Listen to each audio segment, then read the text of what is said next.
Hi, everybody. Welcome to Let's Fix Work. I'm Lori Rudiman. I'm really glad you're here for today's first episode with a guest. It's a pretty exciting milestone in my life, although I'm sure you're busy with your job and your crappy career, but I couldn't be more pleased to talk to Scott Stratten today. I don't know if you know him. You could find him anywhere on the internet under the moniker UnMarketing. But Scott and his wife, Allison, are on a mission to get rid of mediocrity in marketing. And it's interesting. It's an interesting mission, but I don't really care about that.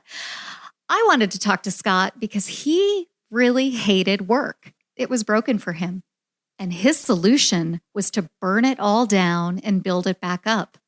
So in today's conversation, we talk about Scott's origin story. He offers advice on how you can burn it down and build it all back up again. And then finally, we just talk about work and life and being decent human beings. And I think it's a pretty good conversation.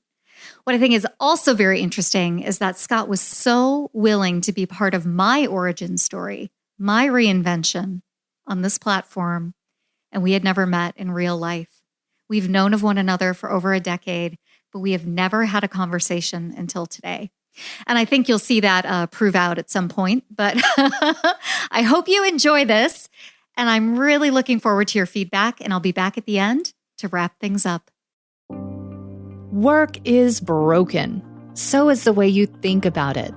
Host Lori Rudiman is breaking things down so you can put them back together and make work something you can enjoy.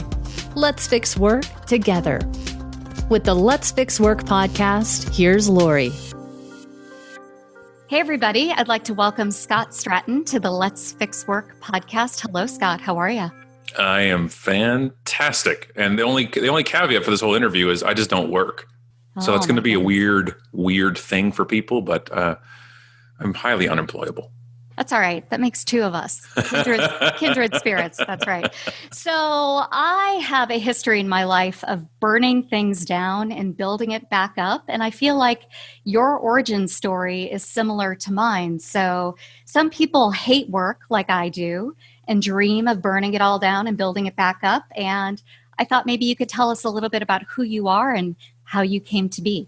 Sure. For me, it's been, barely made it out of high school and barely made it out of college, but I could speak in front of a room. So that got me through it. I could wing it with the best of them. And I never got nervous, which is not a skill. It's just a missing synapse in my brain that, says, crap your pants when you get up there. But I used it to my advantage. And so early on, I knew two things. When I was 12 years old, I wanted to be a speaker, which is rare for a 12-year-old to want to be able to be a speaker on stage. And I just saw Les Brown on TV, and I'm like, I want to do that. You can go to yell at people and then go home. How do I do that? And then I realized part of that was going to be training. Training is the paid side of that type of stuff, and you could talk to people. So I knew I wanted to do that, but I also knew that training was under HR usually. And so I also knew I loved, at the time, people. And sticking up for what's right, human rights or employment standards and all that stuff. That really meant a lot to me. For my 16th birthday for Christmas, I asked for a textbook on the Employment Standards Act in Canada. And right, I got issued. Pretty nerdy, right? Yeah, very nerdy. Right. So I went to college. I went to Sheridan College, which is down the street from me now, and for human resources. And I was late to class, but I would stay after class and talk to the professor about issues in HR, and they're just like, what is this guy doing? and so I went into the field. I graduated from Sheridan with HR. I was at Goodwill Toronto's head office. I was an HR generalist, and I had to get out of it because I realized I didn't like it at all. And I realized that HR, at least where I was, wasn't about the people. It was about management and what they wanted. And did you ever feel as if there were an opportunity where you could have stepped in and made HR more employee focused? Was 100%. There any opportunity at all for you? No. I said I could make this better. And it was just, nope, you will do what you're told. I remember we caught an employee stealing from the cash register at one of our stores. And you're stealing from Goodwill. Yeah. You're going straight to hell for this. And or you're super hard up and sad. Right. Either way, it's a problem. And so the manager called me, and we split half the stores in Ontario. So I was half them, and my colleague was the other half. And this was my store. She said, "What do I do?" I said, "Well, we're going to terminate her. It's zero tolerance. It's South." But what people don't realize is Goodwill here was unionized. It's the Teamsters union. So we had to go to arbitration. And I went and drove to 3 hours away and did arbitration in some Ramada Inn somewhere. And the whole day we were in it. My boss was there and I was there. And I had witnesses. I had the cash registers tape. I had everything. And at the end of the day, the lawyer for the Teamsters came up to us and said, "All right, $5,000." And she walks. I'm like, if she pays us $5,000, doesn't even cover our legal fees. And he looks at me and goes, "No, you moron. You pay her $5,000, she'll drop the grievance and she'll quit." And I'm like, "Not on your life." And my boss said, "Do it." Yeah. And I turned to her, I said, "What are you talking about?" She says, "Do you want to go to our president of a nonprofit and tell why we had to spend an extra $20,000 in legal fees and you could have settled it for $5,000? And I'm like, "It's the principle." She looks at me and goes, "There's no such thing." Wow. That is depressing. And that's when I knew I couldn't do what I want to do. And I wasn't in there to be a yes man. I was there to affect change and make people want to work there even more. And that just wasn't going to happen. So I went and looked for openings, and I knew I had to leave by that point. And I lasted 2 years, and then I looked for a training job, and I got the job as a national sales training manager for a packaging company. I flew around North America training people how to sell bubble wrap. Like, if you think what you sell is hard.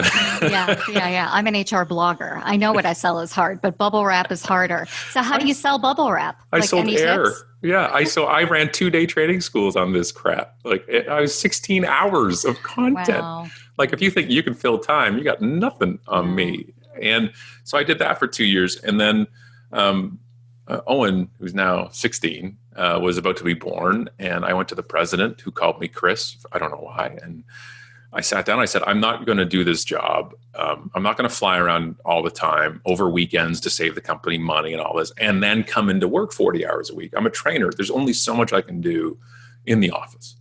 And I'll keep doing this. We just won an award for the industry. It was going great." And I said, "My son's being born next week, and I am not going to be doing this." And he said, "I don't think we're ready for the telecommuting stuff, Scott. So wow. Chris," he called me Chris, I think, at the time. And then I said, "Okay, well, I'm done." And I quit. And I had 64 cents in the bank, and which is not an advisable cushion level for that. Wait, can I ask a clarifying question? Yeah. 64 cents in the bank, and your son's about to be born. Yes. Okay, all right. So then what happens? Because you just burned it all down.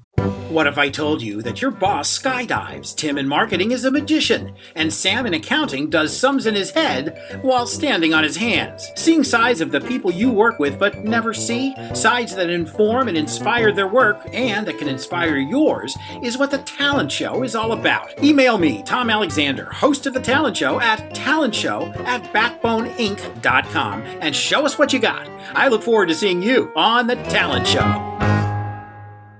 Right. Oh yeah. So I burned it. So I had 4 months of parental leave that we have here in Canada. And then that was it. And I said, "I'm not doing this anymore." I wasn't going to be the absentee father, bringing home the bacon, but on the road. And I didn't want to. And Owen was born. And then, so when he was born, I was building up, I was already starting to get a roster of training clients. So I would be the training company. And was that the dream? You were going to be the trainer? Yeah, I was going to have my own training company, and it was going to be HR training. It was going to be diversity training and all this stuff. And I knew there was a need for it. And then 9/11 hit, and I lost the 3 training clients that I had already started, and much more, obviously, so much more minimal than obviously what happened, but everybody was affected by it. And so it was just like, okay, you're starting again. And so I just started thinking, okay, what am I going to do? And I made some viral stuff online. It blew up, which made me into an immediate keynote speaker because of these motivational videos I made. They were slideshows. They're terrible, but they worked at the time. And and what year is this? Because the internet was horrible back then. Oh God, yeah. This is 2002. Yeah. 2003. Like it was Flash based, and not all browsers even had Flash installed, and they had a preloading screen with a circle going around. But it got big in the HR circles. So I started getting phone calls. I got one from Disney Swan and Dolphin Resort that said, "We don't know who you are, but my boss says you have to come speak to us. So just send us an invoice." All right. Oh, okay. The business is born. Yeah. So it blew up, and I started making the videos for other people and other speakers. And then I ended up making one for Les Brown, who I saw on stage. And then I ended up speaking at his event. Can you tell our audience who Les Brown is and what he means to you? So Les Brown's one of the top motivational speakers out there. He's like the godfather of motivational speaking. And although I'm not a motivational speaker per se, he's one of the epitome of speaking. This passion on stage, his drive on stage is just something that I've always admired. And it went from me watching him on TV when I was 12 to standing on stage with him at his event, way down the road. And at the time when I was graduating, I was part of the HR association here in Ontario. And so I was on the committee to book speakers. So I saw the other side of the table of the industry, and I was the speaker chaperone and stuff. And then fast forward 6 years ago, I'm the keynote at that event. Amazing. There's 5,000 HR people in the audience. And it was just like, what? It was so full cool. Circle. Yeah. And so now you get to where I am now, which is, I ran the agency for 7-8 years of viral videos. Then the recession hit. Nobody was in the market for overpriced, glorified slideshows anymore. And I had zero business. And I just said, what is this Twitter thing? What's this Twitter thing? Let me try this. See how it goes. And because I've always been about community and online community and what that can do.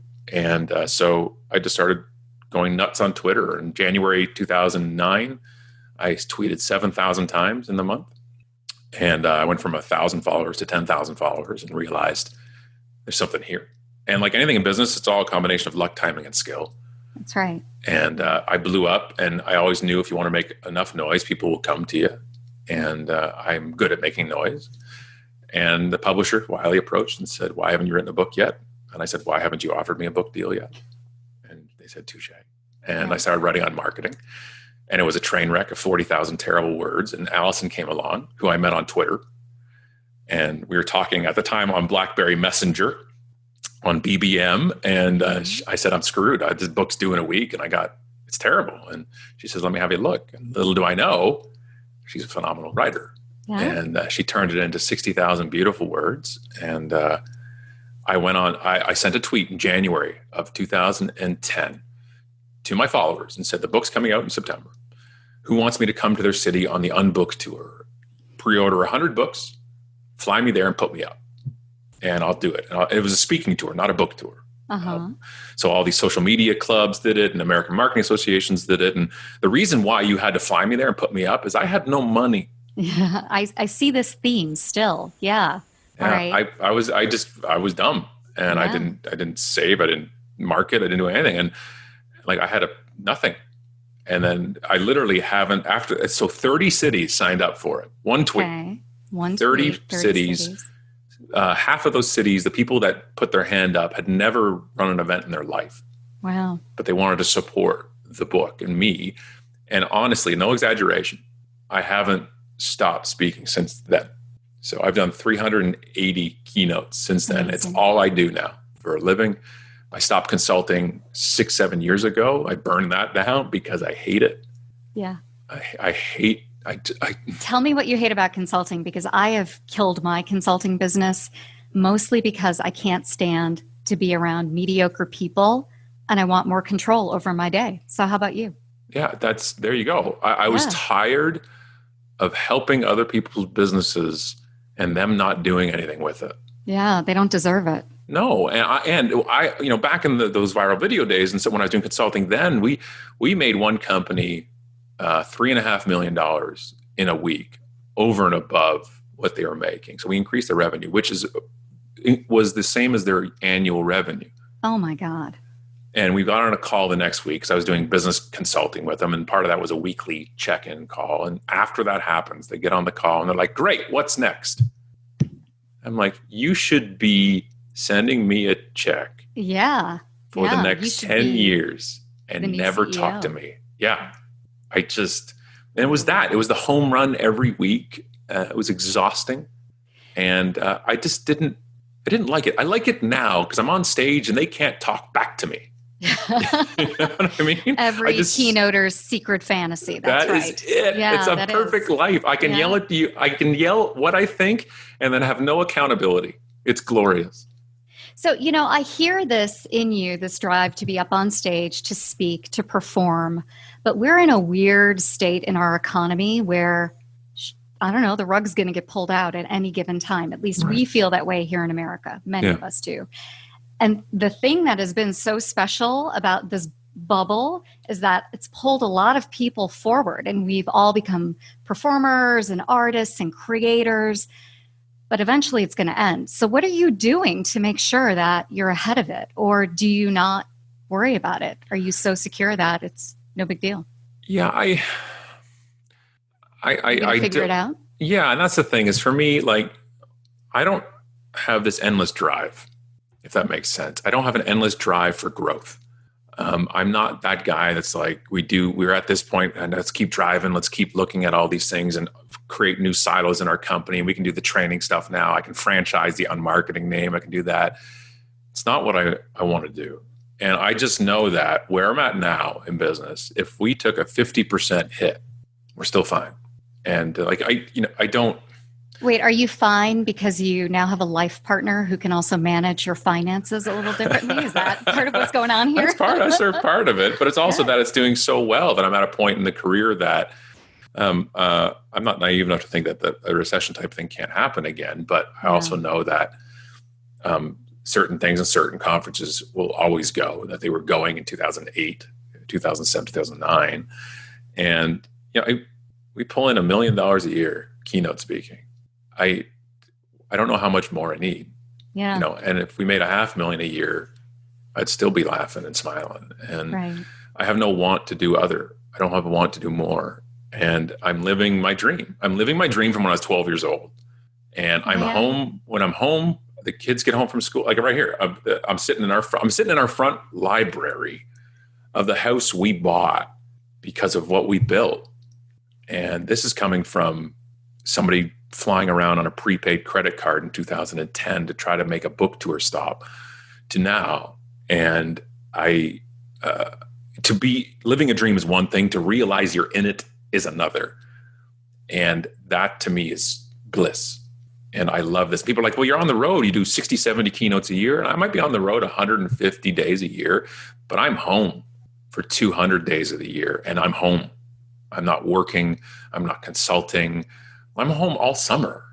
Like, it's glorious. And I don't have that want to build more that would get in the way of that. I love it. You fixed work, and your origin story is such a good lesson for people about taking a risk and not being afraid to burn it down to build it all back up. And when we come back from a break, we're going to get lessons and tips and takeaways for our listeners. How does that sound, Scott? Let's do it. All right. We'll be right back. Hey, are you ready to podcast like a pro? Then you need a secret weapon, someone who can make it easy, where all you have to do is show up and be the host. At One Stone Creative, that's what we do. Everything. Yeah, everything. Imagine, every time you sit down to record, you know what your topic is. You want a script? We can do that too. Then you record it, drop it in a folder, and that's it. Our team will take it from there. Production, show notes, uploads, blog posts, social media assets, swipe copy, like I said. Everything. Book a call with a podcast strategist today. Just go to onestonecreative.net/podcast. That's onestonecreative.net/podcast. And we'll take it from there. Hey, everybody. Welcome back to the Let's Fix Work podcast. I'm Lori Rudiman with my guest, Scott Stratten. And for those of you who don't know me and don't know my history, I have never met Scott Stratten or had a conversation with him in real life. So, Scott, thanks so much for taking a risk and trusting that I'm not some idiot or some moron who's just wasting your time. That's great. We've done our research. Don't worry. Only one idiot on this interview, and that would be me. Well, thank you. You're kind to say that. So, there are people who are listening who dream of just killing their career and starting over. And maybe they don't want to be a keynote speaker. Right. Maybe they want to open up a frozen yogurt store or a cupcake shop. So what advice do you have for people who are stuck at work? And what's one way that they can start to gain momentum without lighting a match? Have you ever wondered what really makes a generation tick? Who gets to pick the name? and why the slang keeps changing? Don't worry, I can help. My name's Dr. Megan Grace. On hashtag Gen Z, I share the voices and experiences of Generation Z, how they're different from other generations, what moves them, and why they do what they do. In each episode, we go beyond the buzzwords and the stereotypes to dive into real conversations and the insights that matter to making intergenerational collaboration a reality. You can catch hashtag Gen Z on the Work to Find podcast network and wherever you listen to podcasts. Right. I think one of the things is sometimes what you think is the answer may not be the answer as well. I am all the power to people who want to just burn it down and then go open that frozen yogurt stand, as long as you don't call it froyo. That'll be good. But is that your professional marketing advice, right? It is 100%. We put it in books. Please don't use it. So it may it's what is creating the frustration. What are you not getting fulfillment because of? Because sometimes it's not the fact of working or burning it down. It's sometimes there's another issue. And I want people to understand that sometimes it could be issues at home. It could be issues with a certain team member or boss. But burning it down, which I did, and I would do again in a heartbeat, is also very permanent. And so you want to make sure that, if I'm not doing my calling, then I need to go do it. Okay. But I would not advise any responsible human or adult to do it with 64 cents in the bank. That was dumb. That was irresponsible of me. But it also made me have no safety net. It made me work my ass off to, get to where I needed to go. So sometimes, what I did though, before I burnt it down, I was already building the company. Yeah, I had that, as we call it now, the side hustle, right? I was already building it. And that was, so when I did leave, I had immediately a entirely full business coaching / consulting game going, because I had built the following already. Yeah. So when I left, I had a because the hardest thing to do to me is building momentum, is building that platform up. That's what takes the time. And if you can build that starting before you take the leap, you're writing a blog, you're creating a social media presence, whatever that's going to be, then when you do leap, there's already people standing there to catch you, versus leaping and then saying, okay, because then you're rushed, then you're panicked, and you can't build community in a panic. You can't build it in a rush. And that's because I don't think doing your own thing is for everybody. I don't think so either. I don't think being an entrepreneur is for everybody. I think people like the idea of it somewhat because they don't like their boss. But being your own boss isn't a treat either. And that old great line, which is entrepreneurs are the only people who would work 80 hours a week to avoid working 40 for somebody else, right? It's just a great quote. That's what it means. And I joke that I don't work. And Allison gets mad at me for saying that. And she's like, you never stop. Yeah. And my brain never stops doing stuff and never stops reading and consuming and creating, but it's not work for me. And that's really the skill and the dream, right? Find something you're so passionate about, you do it for free, and then you make money doing it. So is that the dream? Because I was a writer as a hobby while I was working in human resources. I was secretly blogging while working at Pfizer. Right. And I turned my hobby into my career. And now I'm fucking tired, But there's the danger. Yeah, exactly. So you're passionate about it because you're passionate. And so we have that right now with our two oldest kids. We have 5 kids combined together with Allison and I. We had a merger a few years ago. It was more of a hostile takeover. Yeah, and we let a few kids go due to redundancies. Course, but right. The danger here. So both our two oldest are both into music producing.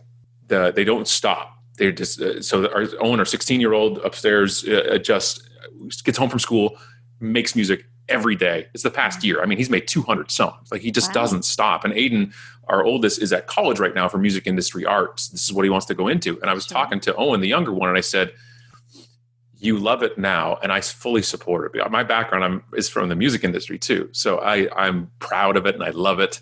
But I said, understand, a passion or a hobby, once it turns into a business, can feel different. Yeah, absolutely. Like you're making a song and you're selling a beat to somebody once in a month and you got $100. You're like, nice. And I'm like, and that's great. But when you got to pay rent and you got to do stuff that you don't want to do to make that money, it sometimes can hurt the passion. That's right. Right. And it removes the passion from the equation. And then you're like, I used to like this. Have you given him any advice on how to find some balance with that? Is there any advice? Well, part of it is just giving the advice that a parent gives that it doesn't get listened to, and that's just how the game is. But the other part of it is also introducing them to people in the field already to give the same advice that they'll actually listen to. It's like me going to do a keynote somewhere and I'll just parrot what one of the VPs said. And everybody's like, yes. And the VP's like, what? I've been saying that for a year. Well, you learned how to do that from consulting. I think there's some of that too. Exactly. You leave the company, come back as a consultant. Now they're listening to you, and you pay you more. And that's right. Where, so I always told him about, it's hard for me to tell anybody anything because I quit. It's when he was born, I had 60 cents. And so it's like the moral authority isn't there. I don't have that high ground to come down from. I don't have the GPA and the transcript from college to say, you need to do this. I am a bad example. But what I said to him is sometimes your passion doesn't have to be the full-time job. Sometimes your passion is always going to be your side gig. Sometimes your passion is no longer passionate about it. And that's okay. And our job as your parents is to try to get you into a school after high school that allows you to then still have avenues and opportunities and not make that sound like me saying there's no future in this. That's right. Or there's no money in music, because there isn't. But the point is there's also no money in speaking. Yeah, there's no money anywhere, right? I mean, right. It's just not sitting there and I'll just take that money. It's just it rewards those who work. And if you have the self-drive has to be the thing that keeps pushing it. And so if I can get him to the point where I'm trying to get him to go into business in general first at college and then go into the specialized music industry program, because until he can be self-sustaining, you're gonna have to work for somebody else. And that means you might be getting coffee or this, but if you have on your resume, it says I have a marketing degree or diploma, you are more valuable to that music label that you want to have your own one day. And same as me, I never wanted to be working for somebody, but I went to do it because I had to make money to keep living. And then my lifespan was just a lot shorter. Oh my God, though, Scott, you sound like such a dad. It's unbelievable. Yeah, weird, right? Yeah, it's awesome. And it's, I bet, an interesting perspective to have, because you can probably think back on your own parental experiences and remember rolling your eyes, right? Yeah. And my mom is also great at the fact that she just let me be Scott. And that was, and Allison even exponentially is even great at that as well, where she treats the kids as individuals and lets them be themselves. And I wasn't good at that as a parent. My job as a parent was I say this. Yeah. And you just do it because I said so. And after meeting Allison and us moving in and getting married and, blending the families, it's just like I've learned that one of the best tools you can guide your children, but is let them be them. And I remember my mom telling stories of me just walking by puddles and just stopping and sitting down and just kind of playing with a puddle. And then my brother would get furious at soccer games because I'd be just pulling grass up instead of playing. And he was intense about it. And she just tells people, she's like, that's a Scott being Scott. I love it. And today I'm still Scott being Scott. Well, super inspiring, Scott. And thank you for being my very first guest on the Let's Fix Work podcast. Why don't you tell everybody where they can find you, as if they don't know? Yeah, that's right. If you can't find me, you're not looking hard enough. It's UnMarketing, kind of everything. So just you look that up on all the platforms. And the UnPodcast is what the business show for the Fed Up that Alice and I do every week together. Yeah. Are you going anywhere fun this year? Taking a big vacation? Let's talk about something just to wrap it up that's not work related. Tomorrow we head to Disney and we're going on our 5th annual Disney cruise tomorrow. Amazing. I hope you don't do any work. No work. Zero. Perfect. Phones go into the safe, ship embarks, and that's it. Oh man, that's the way to fix work, by not doing any at all. Yep. All right, dude. Well, thanks so much for your time today. And everybody go find Scott Stratten at unmarketing.com. Scott, thanks again. Oh, thank you. Hey, everybody. I hope you enjoyed my conversation with Scott Stratten just as much as I did. God, that guy is interesting and laid back and cool. You can hear it in his voice. He's got command of that conversation. And while it's true that he's done over 300 podcast episodes of his own, and he's a professional keynote speaker, and I'm very, very new at this, you can definitely hear expertise, gravitas, leadership in his voice. And as I was listening to him, I was thinking about how many of you at work step over yourselves, like I did on that podcast. You say too many words. You speak too quickly. You're real eager to get in on a conversation. Scott is not like that. He's not leaning in. He's saying what he needs to say, and he's sitting back in his chair. If you could mimic anybody in terms of your communication style, go mimic Scott Stratten. He's amazing. So I'd like to thank Scott for his time today. You can follow him everywhere by following the moniker UnMarketing. And I'd like to thank Megan and Audra on my production crew. And thank you for your time. We'll see you next time on Let's Fix Work. If you're ready to make a real change in your workplace, start today by subscribing to this podcast and help us get the word out by leaving a review.